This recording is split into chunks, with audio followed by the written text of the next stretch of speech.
समझने और अपने विचार, संवेग, भावनाओं, अभिप्रेरणा को पहचानने की कौशल किस प्रकार की बुद्धि में शामिल है। बहुत आराम से, तसल्ली से दीजिएगा। भाई संगीत बुद्धि कहाँ से आ गई?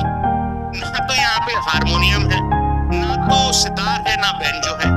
गार्डनर ने संगीत बुद्धि अलग बताई है, सुरताल वाली, सारेगामा वाली। ध्यान रखना। अरे कहाँ से स्थानिक बुद्धि आ गई? गलत है। स्थानिक बुद्धि तो किसी स्थान को भरने से है। अब किसी स्थान पे लंदन जाओगे तो लंदन किसी स्थान पर है, किसी दिशा में है, तो वो स्थानिक बुद्धि है।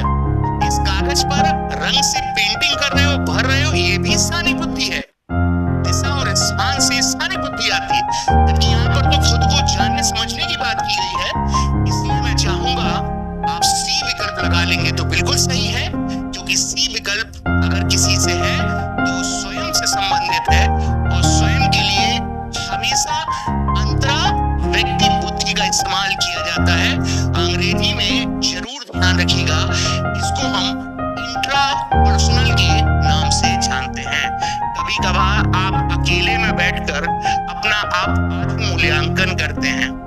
कभी कभार आप अकेले में बैठकर अपने बारे में सोचते हैं, अपने इमोशंस, अपने भाव को जानते हैं। और जब आप अकेले में, जैसे गौतम बुद्ध हैं, वर्तमान महावीर हैं, बड़े बड़े विद्वान घर को छोड़कर ज्ञान प्राप्त करने के लिए चट्टान गुफा में बैठकर संत साधना जब करते थे ना, तो स्वयं में अपने आप को ज्ञान प्राप्ति की बात करते थे। अपने आप को जानना और समझना इंट्रापर्सनल इंटेलिजेंस के नाम से जाना जाएगा। और इंट्रापर्सनल के लिए अंतरा व्यक्ति शब्द आएगा, और ये केवल और केवल दूसरे से संबंधित नहीं है, ये अपने आप को जानने से, समझने से रिलेटेड है।